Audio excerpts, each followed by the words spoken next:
Bismillahirrahmanirrahim. Qala al-muallif rahimahullahu ta'ala wa nafa'ana bihi wa bi'ulumihi wa bi barakatihi wa bi karamatihi. Amin. Bismillahirrahmanirrahim.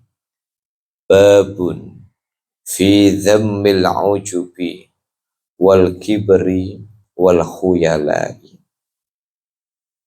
Jadi materi pada malam hari ini kemarin sudah ditutup dengan cerita orang kaya yang lagi pesta pora, tapi kedatangan tamu yang menjelma sebagai lupa ini. Sebagai apa, Bu? Apa? Orang miskin. Yang orang miskin itu ternyata malaikat alhamdulillah, berarti masih iki ya. Tapi ibu-ibu buat teman-teman sing nyatet ya. Mengandalkan apalan ya. Wah, apal ya metu kok ya langsung beleng bablas ya. Pun mboten napa-napa nggih. Sing penting nek saged diemut ya diemut, mboten emut mangke nyuwun contekan Pak Rohik komplit niki.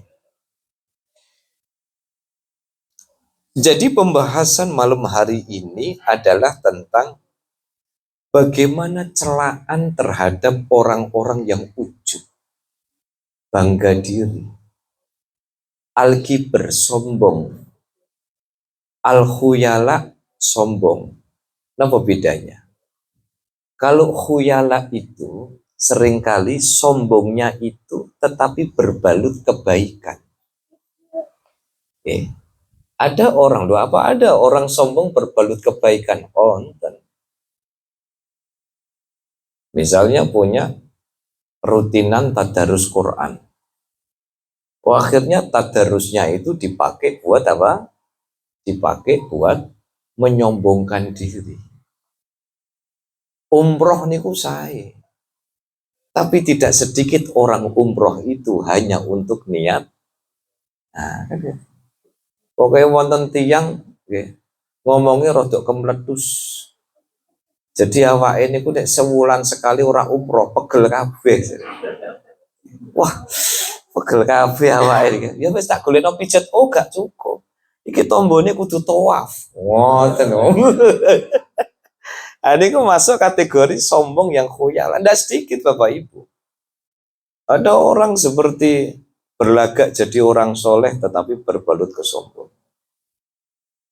Ngaji tasawuf. Wah, bisa dengan ini membanggakan diri. Hafal Quran. Tetapi senengane mencela orang-orang yang bacaan Qurannya tidak baik. Belajar kepada satu ustadz, cerita kemana-mana, nyalahkan sana nyala, itu khuyala. Nah, kita akan membahas tentang bagaimana Allah itu begitu mencela orang-orang yang ujub, ya, orang yang tinggi hati, dan juga orang-orang yang sombong. I'lam ja'alakallahu minal mutawazi'ina annal kibra wal i'jaba yaslubanil fadhaila wa yaksabanir radha'il wa yaksibanir radha'il. I'lam, ketahuilah, ja'alakallahu minal mutawadhi'in. Allah itu menjadikan kalian sebagai orang-orang yang dituntut untuk tawadhu, rendah hati. Kenapa? Karena annal kibra wal i'jaba, karena kesombongan dan sikap membanggakan diri itu yaslubanil fadhail, merampas keutamaan-keutamaan di dalam hidup. Makanya orang itu wis ketok sombongnya. Kalau sudah kelihatan sombongnya, Pak, pasti aura kebaikannya itu berkurang.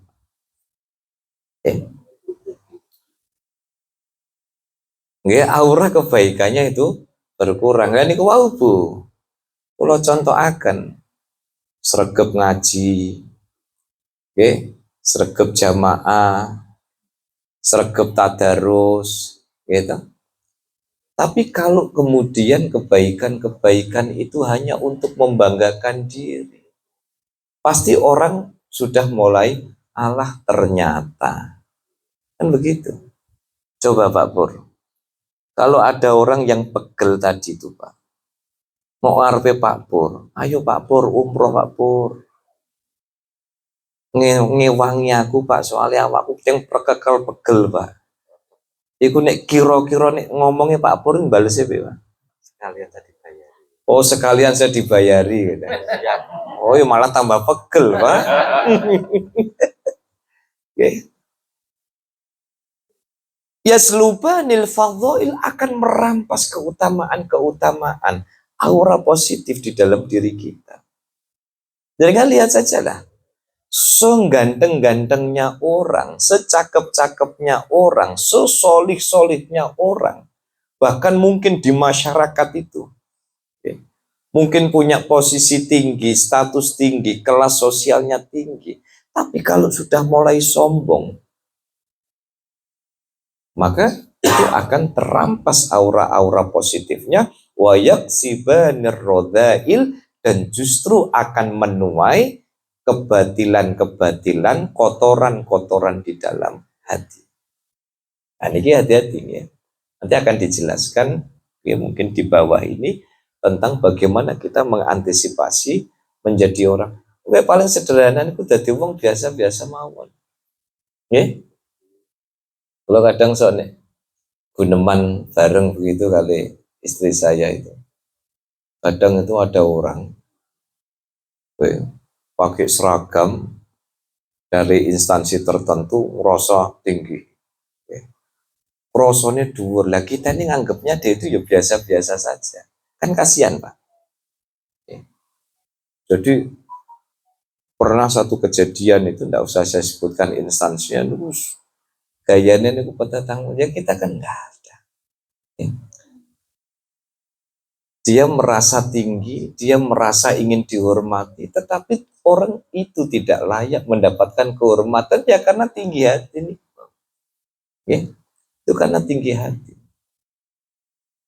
Makanya kita apapun yang kita miliki, orang yang punya ilmu, okay, tidak usah merasa lebih tinggi daripada yang lain. Coba kalau rasa-rasa cerita kali Pak Ali. Kalau jenengan berguru kepada seorang ustadz, udah dipegangin aja. Nggak usah kemudian ustadz saya bilang begini, sampean harus begini. Gara-gara satu hari ada orang minta saya untuk ketemu dengan ustadznya salah satu jamaah. Saya bilang nggak usah. Kalau niatnya sampean cuman adu-adu, mengadu domba saya, loh, nggak boleh begitu Pak. Ya. Kalau sama-sama saya suruh ngikut sana, ya boten sakit, wong saya punya guru kok. Artinya yang sana monggo tetap ikut saja, tetap jalan, kita saling menghormati saja. Loh kita beda, enggak apa-apa. Wong jalur surga itu banyak. Ada yang jalur surga dengan cara ini. Nah tapi kalau saya dipaksa suruh ikut begini, ya etika orang mencari ilmu tidak demikian. Wong saya itu juga tidak pernah kemudian minta jenengan kudu ikut, enggak. Okay. Makanya di sini Rasulullah Shallallahu Alaihi Wasallam menyebutkan, qala Rasulullah Shallallahu Alaihi Wasallam, Rasulullah Shallallahu Alaihi Wasallam bersabda, la yadkhulul jannata man kana fi qalbihi misqala habbatin min kibrin. Tidak akan masuk, la yadkhulul jannata, tidak akan masuk ke dalam surga, man kana fi qalbihi, seseorang yang di dalam hatinya terdapat misqala habbatin min kibrin, ada setitik sebesar biji rasa kesombongan. Okay. Jadi ini Rasulullah kan sampai disebutkan di beberapa riwayat itu termasuk orang-orang yang tidak disapa oleh Allah itu orang-orang yang sombong. Ya. termasuk kesombongan di dalam urusan-urusan ibadah kita yang merasa lebih baik daripada orang lain. Jadi hati-hati ya Bapak Ibu. Ini nasihat juga buat saya dan juga nasihat buat semuanya. Kalau orang itu sombong dalam bentuk kejahatan, lebih terasa dibandingkan dengan sombong dengan amal ibadah, amal kebaikan yang dia lakukan. Oke. Ya, kalau bahasa yang sering saya pakai, percuma kalau kita melakukan amal kebaikan kalau hanya dipakai buat ngoreksi orang lain. Oke. Yang sini ngerasa sudah sering khataman Quran, akhirnya update story. Alhamdulillah, saya tidak sombong, tapi cuman menceritakan realita yang sesungguhnya. Saya itu juga tidak tahu kenapa hidayah Allah itu datang begitu luar biasa, sehingga saya bisa 1 minggu khatam 4 kali. Terus bagaimana dengan kamu? Lah, nganyel kene wis ngoten niku. Udah bolak-balik story ngoten niku. Ya itu. Ini nganyel ke. Itu nek cara malaikat roke, oh tak busek kowe tadarus. Bukan repot niku malah. Ya itu. Hati-hati nggih. Jadi kalau kemudian orang sudah mulai menjadikan amal perbuatannya, oh saya itu ikut istighosah sini ikut para habaib begini, saya kasihan tuh. Saya bilang, jangan begitu Mas. Kalau sampean bisa ikut keliling istighosah ke sana kemari, lalu sampean lihat ada orang di pinggir jalan tidak bisa istighosah, lu ganjarannya dia bisa jadi jauh lebih besar. Kenapa? Dia tidak bisa istighosah itu karena nyari uang buat istrinya di rumah, supaya nanti bisa beli beras. Beras itu butuh konco, gimana? Butuh konco buatan Bu? Koncone apa Bu? Ayam ya. Wah, ngarani langsung ayam. Hati-hati Bapak Ibu. Ini yang saya sebut dengan khuyala. Orang tuh seringkali membanggakan diri. Saya tuh ketemu begitu tuh ndak sedikit. Wes duitong tuh ndak setengah hitung lagi. Saya begini, saya begini, saya begini. Tetapi dia pada satu sisi, ciri orang yang amal perbuatan baiknya itu menjadi rahmat bagi dia adalah kesombongannya semakin ditekan oleh Allah. Lah kalau dia ikut istighosah ke sana kemari lalu lihat ada orang, ya Allah, gimana ya orang kita aja lagi sibuk istighosahan kok. Sana kok itu pernah sholat apa enggak itu? Ngoten niku lho, mulai rodok nyolot. Kayak yang saya ceritakan sekitar 3 minggu sebelumnya itu. Jenengan bisa puasa. Lihat sederek-sederek kita yang kerja proyek. Dia enggak bisa puasa. Ya itu. Lalu kemudian didosa, dosa itu. Wah, itu bakal mlebu neraka itu. Wis nok donya kepanasan, nok kono kepanasan. Padahal ini yo sakjane urusan surga yo urung patek cetha juga. Ya betul. Oke, jangan Pak, jangan betul. Wis saya mulai dari diri saya lah.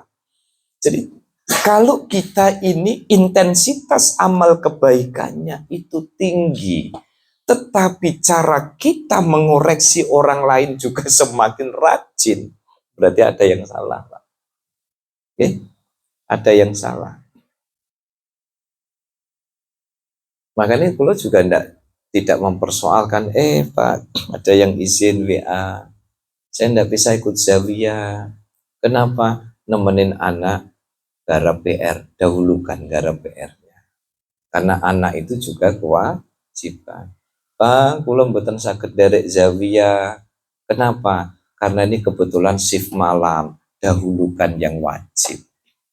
Gimana? Pak, niki kula mboten saged derek zawiyah. Lah kenapa? Lah garwane kula awit mau nyon pijet terus. Ya mboten napa-napa, itu juga bagian. Wonten ta mboten ngoten niku, Bu? Wonten. Pokoknya kalau titeni kita ini bapak-bapak ra ono kita iki sing wedok njaluk pijet. Oke. Wonten. Papur. Mboten papur. Papur standby terus jam 8 kurang seperempat udah sampai sini kalau papur. Oke, soalnya sesi pijetannya ada jamnya sendiri. Oke. Maka kata Rasulullah, kalau ada orang itu di dalam batinnya, makanya kalau kita ini sebenarnya yang bisa kita ikhtiari adalah sekecil apapun kesombongan itu kita hapus pelan-pelan. Ya Allah, saya ini ngaji, tapi kok kenapa saya hobi juga ngoreksi orang lain? Ya Allah, saya ini jamaah, tapi kenapa kok jamaahku itu kok mulai mengoreksi orang lain yang tidak jamaah? Titiknya begini, cirinya begini Bapak Ibu. Kalau dua amal kebaikan difungsikan lain, itu berarti ada yang salah. Sini tadarus.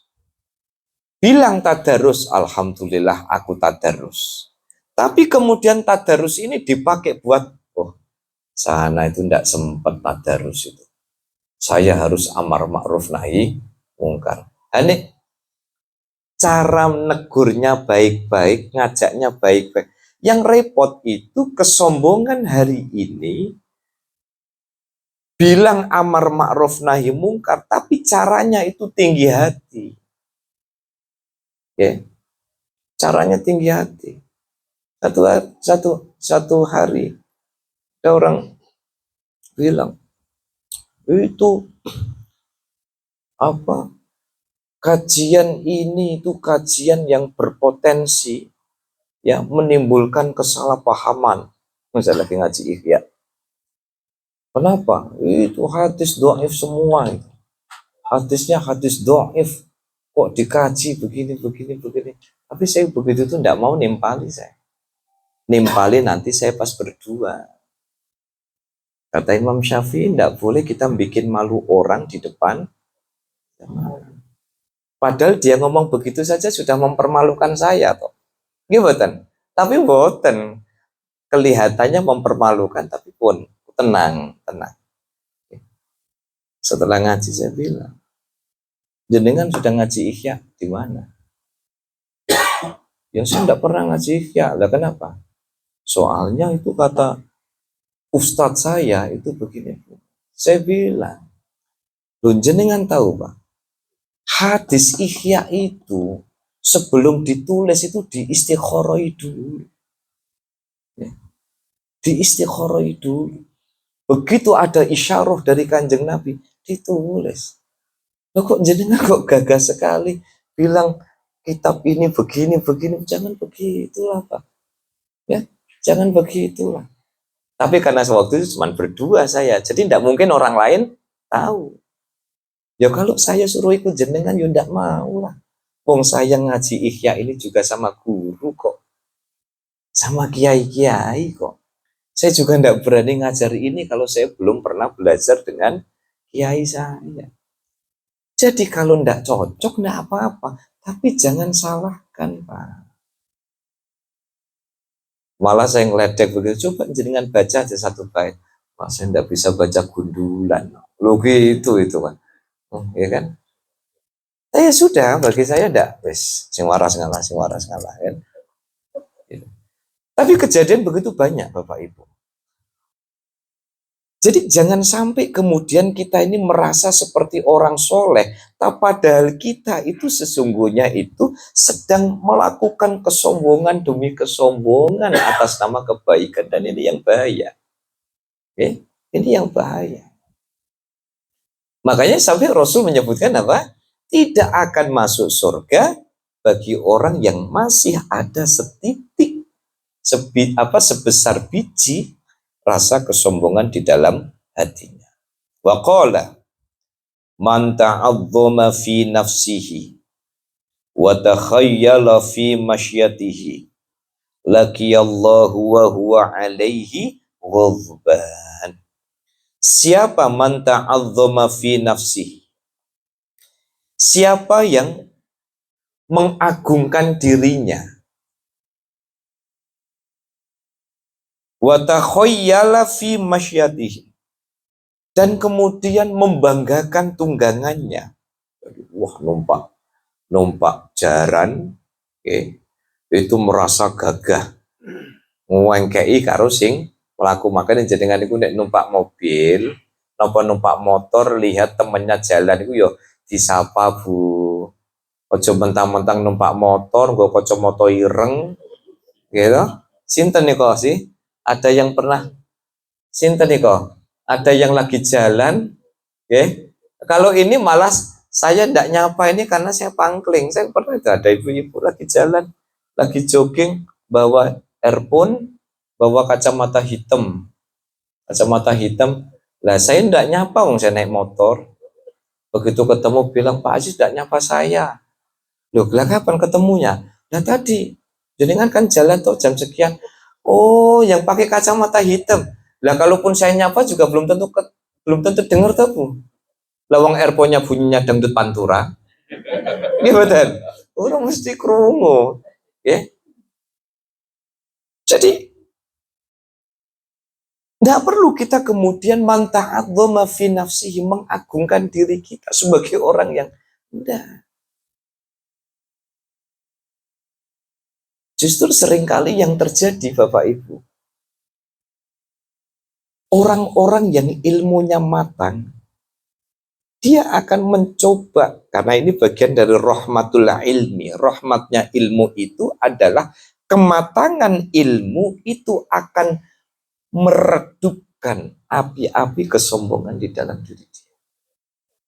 Makanya kalau jenengan lihat ada orang ngomongnya tinggi, urusan agama, mboten usah emosi. Mending jenengan cari orang alim, cari orang yang paham ilmu agama, jenengan tanya saja. Pak, Mbak, Beb, saya tadi dengar ada yang ngomong begini, itu kira-kira itu akan jernih. Ya. Ada itu mahasiswa saya waktu itu, saya lagi ngajar itu Pak, lagi ngajar, mahasiswa saya itu bilang begini, itu mahasiswa S3, saya itu kalau ketemu Pak Aziz saya istighfar, astagfirullah, kalau ketemu saya katanya istighfar. Kenapa? Karena celana saya itu sampai bawah, nutupin mata kaki. Lah dia alirannya aliran memang agak minimalis. Nggak usah bilang cingkrang, Bu. Soalnya jangan bilang cingkrang rada mencucu. Gitu? Rada emosi. Agak minimalis. Akhirnya satu hari, jenengan ini alumni Mesir, tapi kenapa tidak mengamalkan sunnah Rasulullah Sallallahu Alaihi ngomong di depan kelas, coba. Wah, mirang-mirang ngomong baik kan. Tapi saya kalau balik nanti dia malah malu, ya kan? Saya cuma bilang, kalau ini nanti saya jelaskan 4 SKS jamak qasar. Tapi habis kuliah, ya, habis kuliah. Jadi yang mau tertarik ya tetap bertahan, yang tidak tertarik ya pulang. Ya. Akhirnya apa? Dia bilang hadis tentang isbal itu, hadis tentang celana cingkrang itu. Tuh, malah ngomong cingkrang saya. Jenengan sih, Bu, mancing-mancing. Celana minimalis. Akhirnya apa? Itu namanya isbal. Hadis tentang isbal itu tidak boleh karena apa? Ada khuyalaknya. Karena ada apa? Ada rasa sombongnya. Lah kalau jenengan pengen mengikuti hadis ini, tetapi muncul ada kibirnya, ada sombongnya, merasa yang celana panjang itu ahli neraka, lo ini juga jadi masalah baru, Pak. Akhirnya saya ceritakan asbabul wurudnya. Bahwa dulu Rasulullah itu melarang orang yang pakai celana panjang. Itu karena ada beberapa alasan. Pertama adalah dulu orang itu karena kelebihan kain itu sampai di lotrokno ke bawah itu dengan rasa sombong bahwa ini loh simbol kemapanan ekonomi. Lawang saya nutupin mata kaki ini tidak ada. Wong kepikiran saja ndak kok. Lah wong lihat saja ndak kok, apalagi sombong nih, aku luweh kain. Bukan masanya. Gimana? Jadi dulu isbal itu, celana itu, kemudian Rasulullah menyarankan minimalis, jangan sampai kemudian menutupin mata kaki. Kenapa? Pertamanya adalah pertimbangan-pertimbangan kepekaan ekonomi. Betapa banyak sahabat itu yang hanya memiliki satu lembar kain, satu helai kain. Kalau ada sahabat itu punya satu helai kain, masa sampean saja bikin jubah sampai melebihi mata kaki. Akhirnya muncul kesombongan. Kenapa? Karena kalau kainnya besar sampai kemudian ke bawah, ini menjadi simbol kemapanan finansial. Satu. Jadi karena kepekaan ekonomis. Yang kedua, itu karena pertimbangan kesucian. Kenapa? Karena orang Arab itu ketika dia mulai agak punya duit, kemudian punya kain, lalu dia sampai kemudian bahasanya nyaruk. Apa nyaruk itu? Apa Pak? Gasruk. Loh, itu kakak adik Pak Pur. Apa? Nyeret. Nyeret ya. Sampai nyeret di tanah sehingga sangat potensial kena najis. Ya, itu pertimbangan itu ya.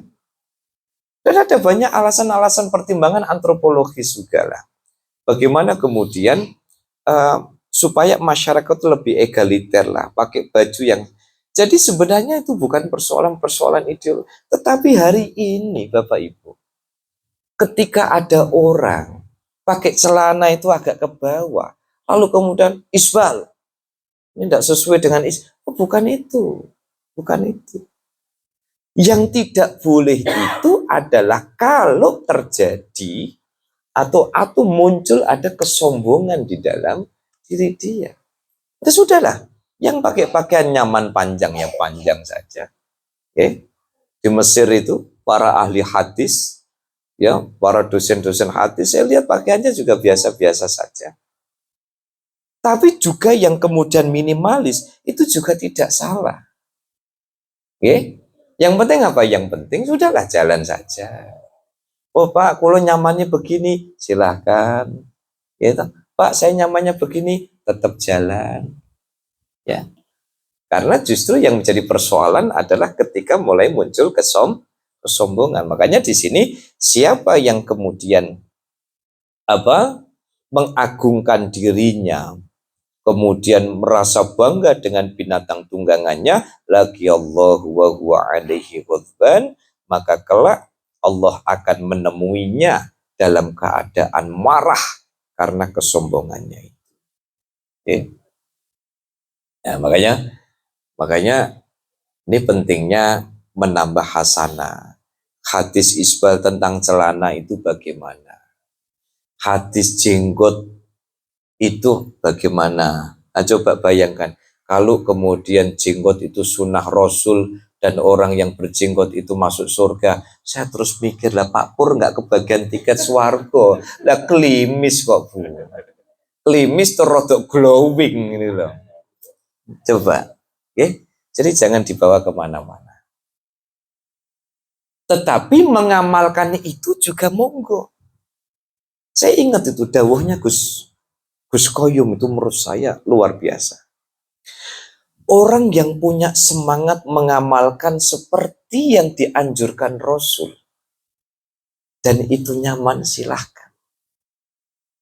Tapi yang punya versi lain karena memahami ini berbeda juga jangan disalahkan.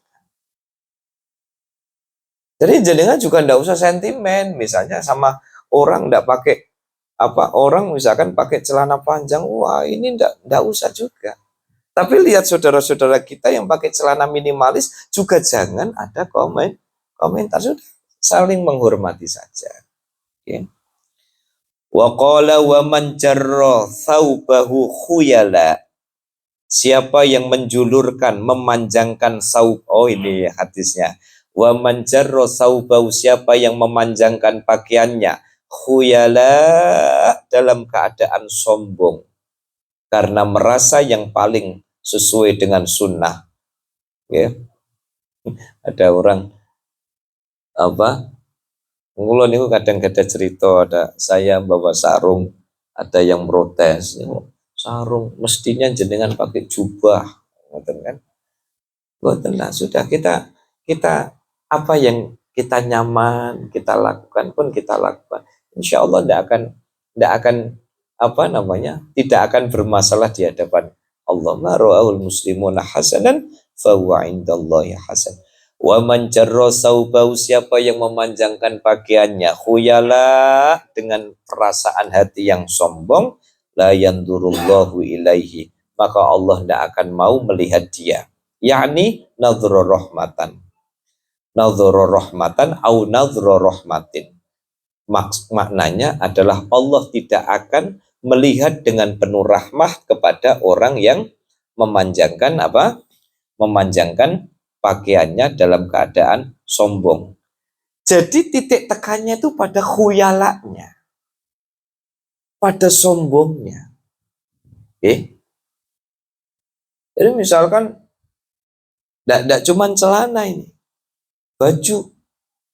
Ada yang protes, baju itu, bahwa baju koko itu nanti akan masuk surga lebih dulu daripada yang pakai batik. Pak Sri kena nanti. Pak Sri pakai batik, tidak boleh. Gitu. Yang pakai peci ada capnya. Apa Pak capnya Pak?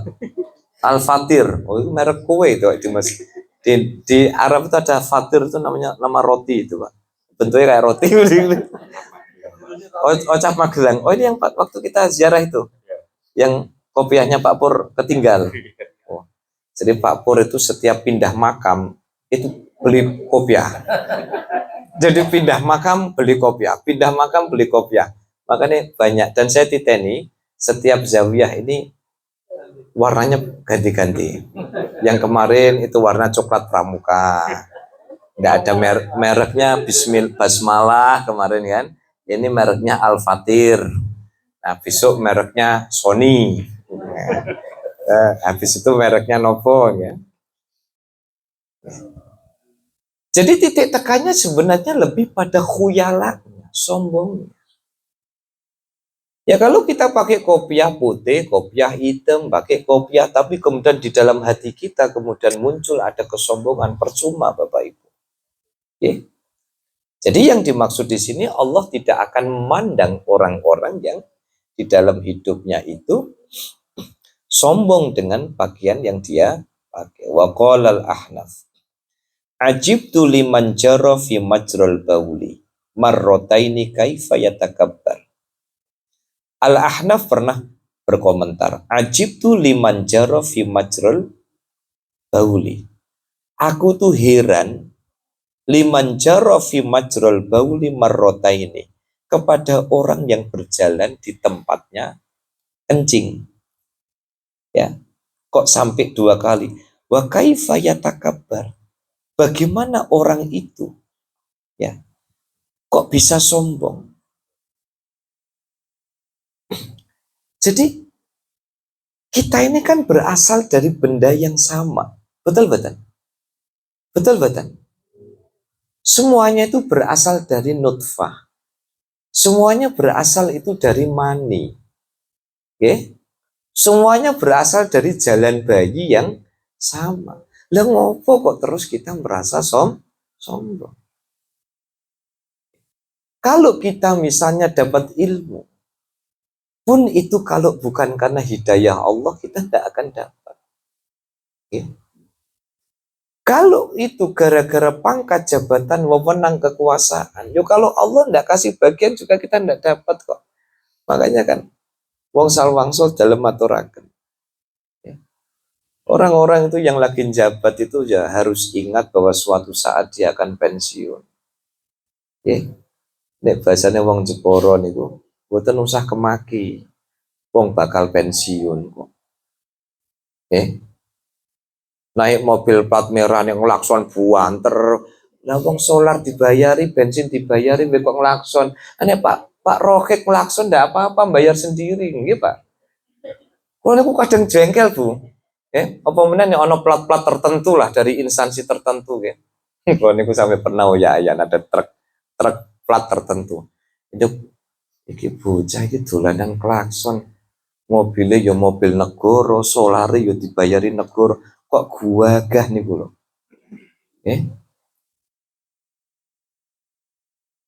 Kalau ini misalnya kok Sayyidina Umar niku masih hidup Pak sekarang. Kalau Sayyidina Umar tuh masih hidup Pak. Wajar itu Pak sing go plat-ploksan klakson itu.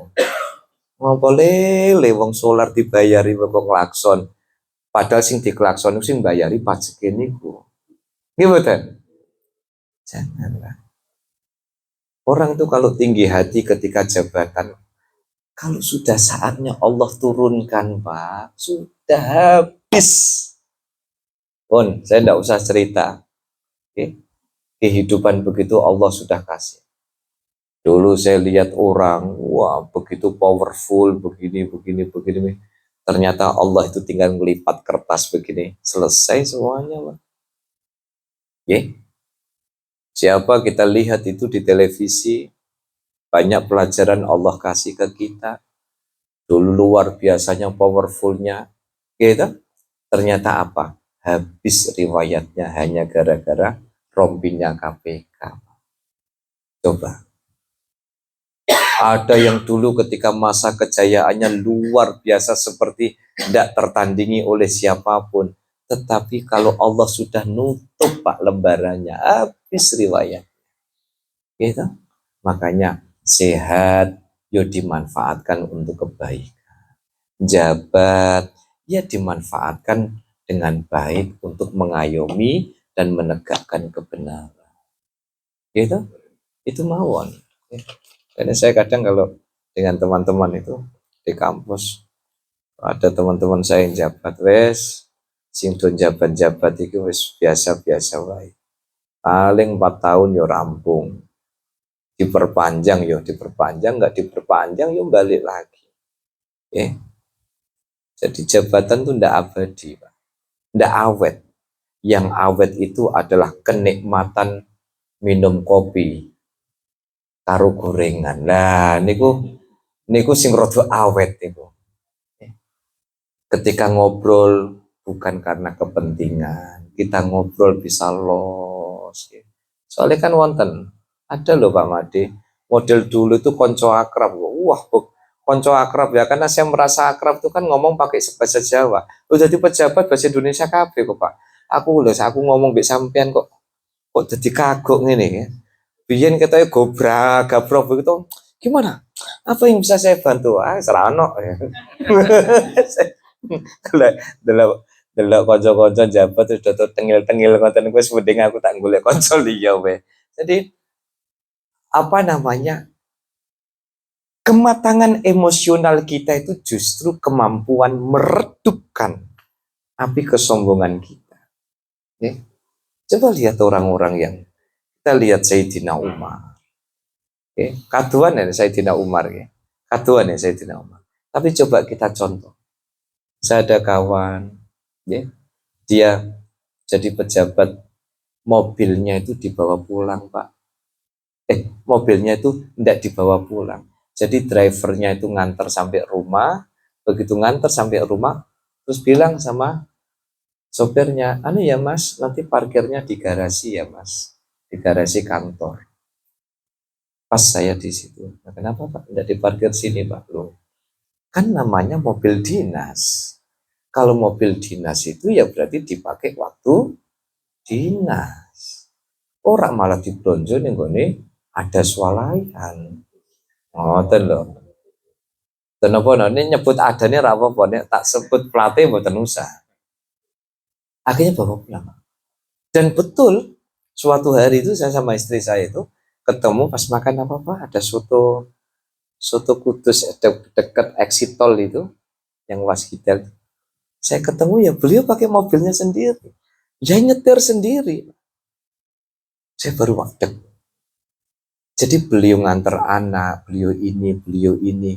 Iya pakai mobilnya sendiri. Ya. Ya. Maka ketika sekarang pensiun, ya sehat-sehat saja. Artinya apa? Orang yang menyadari bahwa jabatan itu adalah amanah. Dan percayalah bahwa amanah itu tidak akan lama. Satu saat akan diminta kembali oleh Allah Subhanahu wa Ta'ala. Ketahuilah bahwa mobil itu adalah amanah. Maka manfaatkan dengan penuh amanah. Bahkan ada satu kisah, gitu. Ini kisah ini cukup inspiratif. Ada seorang yang boleh dibilang sangat kaya, diamanati di satu instansi. Itu di kantornya itu Pak, ada 2 line telepon Pak. Kenapa? Karena sangat mungkin dia akan pakai telepon itu di luar urusan dinas. Akhirnya Pak, pasang line telepon sendiri. Perabot dan renovasi ruang Pak, tidak mau dibayari sama kantor. Kenapa? Karena banyak klien saya yang ketemu saya di kantor ini, padahal kantor ini sebenarnya bukan untuk urusan kerja saya. Akhirnya apa? Renov ya renov sendiri, gaji tidak diambil, kemudian ini.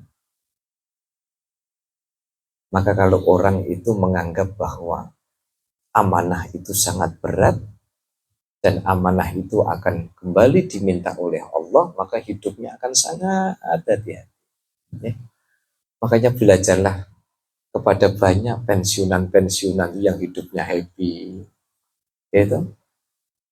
Pensiunan pagi-pagi makani lele. Gitu. Makani lele karo udut sukun, modot ngono ku ndek kulote rada mlorot ngoten niku to diunjukno. Ya. Kemudian habis itu macul-macul. Ya. Kenapa ya? Karena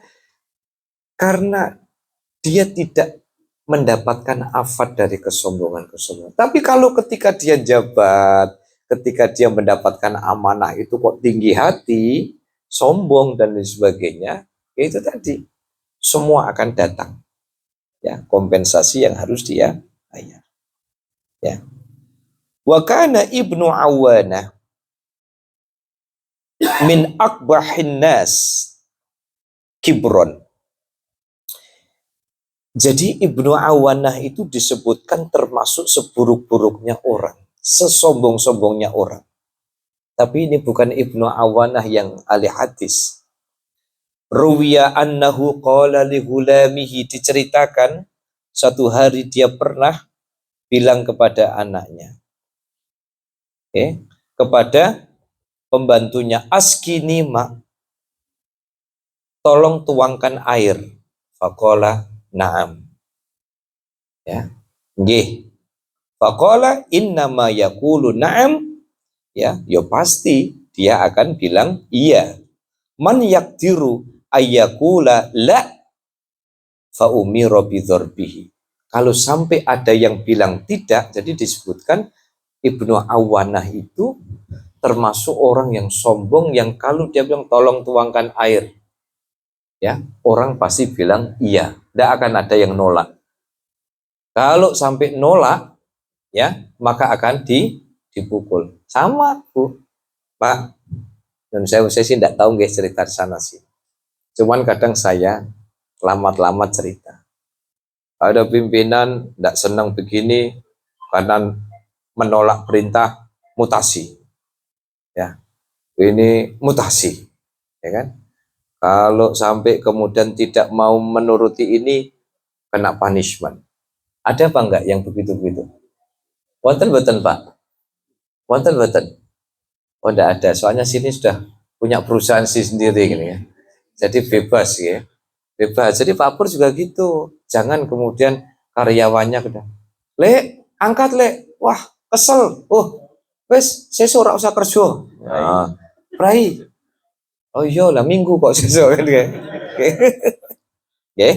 Jadi itu disebutkan tuangkan air kepadaku. Kemudian dijawab ya. Akhirnya apa? Akhirnya dia mengatakan ya. Orang pasti bilang iya.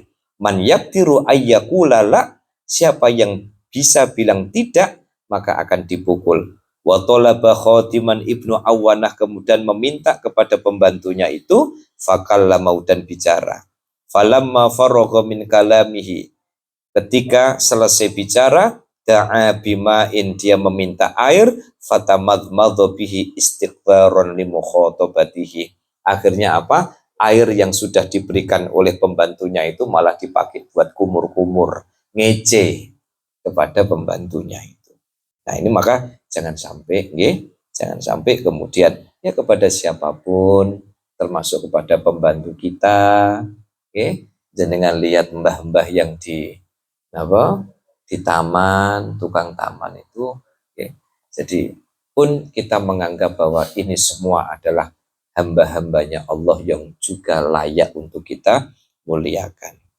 Wa qala Rasulullah sallallahu alaihi wasallam, Rasulullah sallallahu alaihi wasallam bersabda, inna nabiyyakum wahidun, sesungguhnya nabimu itu satu, wa inna abakum wahidun, sesungguhnya bapakmu itu satu, wa innahu la fadla li arabiyyin ala ajamiyyin, sesungguhnya tidak ada yang lebih utama bagi orang Arab dibandingkan dengan orang non-Arab, walali ahmarin ala aswatin, tidak pula orang yang berkulit putih itu lebih merah, ini maksudnya merah keputih-putihan atau putih kemerah-merahan, ala aswatin, dibandingkan dengan yang kulit hitam. Jadi jangan tidak usah yang merasa putih kemudian wah membanding-bandingkan, enggak. Rasul mengatakan orang Arab dengan yang lain itu tidak ada bedanya.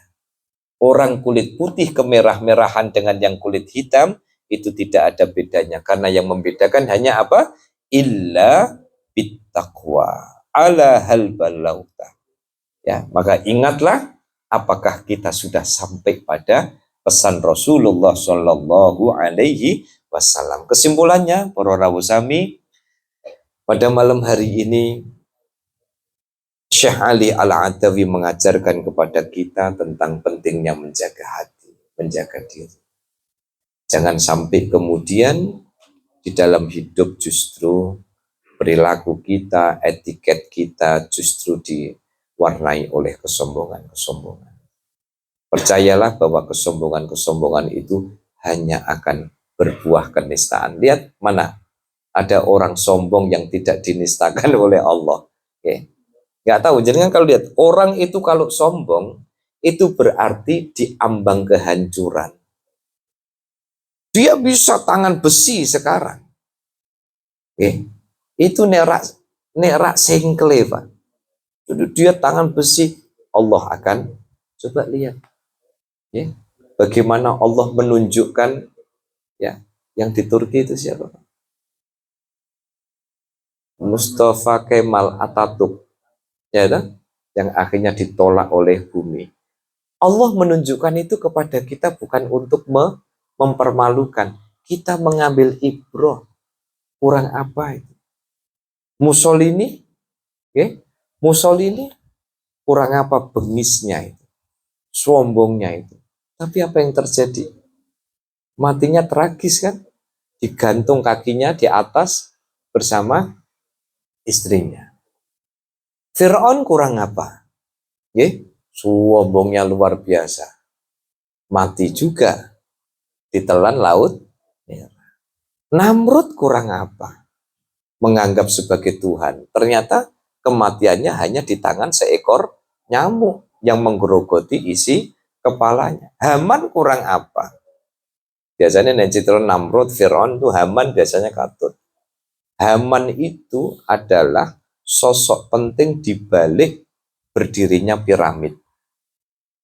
Siapa yang bisa menandingi ini? Kan begitu kan? Oleh karena itu, yang pertama, ayo kita ikhtiar bahwa kita sesungguhnya bukan siapa-siapa, dan apa yang bisa kita mampu, bisa kita lakukan, bukan karena kita mampu, tetapi karena dimampukan oleh Allah Subhanahu wa ta'ala. Yang kedua, penting juga, ayo Bapak Ibu, kalau kita pengen mengukur kualitas hati kita, maka semakin kita belajar agama, maka mestinya semakin redup pula kesombongan. Memang pernikahan-pernikahan itu masih ada, tetapi paling tidak kalau kita belajar ilmu agama dan itu membawa rahmat bagi kita, maka ayo.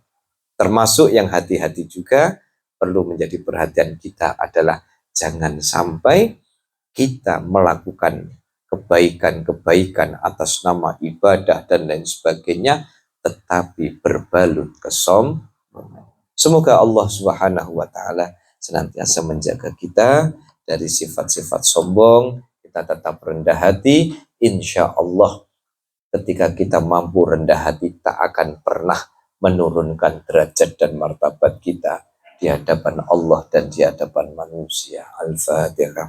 A'udzubillahi minasyaitonir rajim. Bismillahirrahmanirrahim. Alhamdulillahirabbil alamin. Iyyaka na'budu wa iyyaka nasta'in. Ihdinas siratal mustaqim. Shiratal ladzina Bismillahirrahmanirrahim. Alhamdulillahirabbil alamin. Allahumma shalli ala sayyidina Muhammad wa ala ali sayyidina Muhammad. Allahumma aslih lana dinana alladhi huwa ismatu amrina wa aslih lana dunyana allati fiha ma'ashuna wa aslih lana akhiratana allati ilayha ma'aduna. Ij'alil hayata ziyadatan lana fi kulli khair waj'alil mauta rahatan lana min kulli syarr. Allahumma nawwir qulubana bi nuri hidayatika ma nawwartal arda bi nuri syamsika abada. Allahumma ja'al ulumana uluman nafi'atan wa majalisana majalisan mubarakatan wa mahbubatan ya rabbal alamin. Sallallahu alaihi sayyidina Muhammad wa ala alihi wa sahbihi wa baraka wa sallama walhamdulillahi rabbil alamin.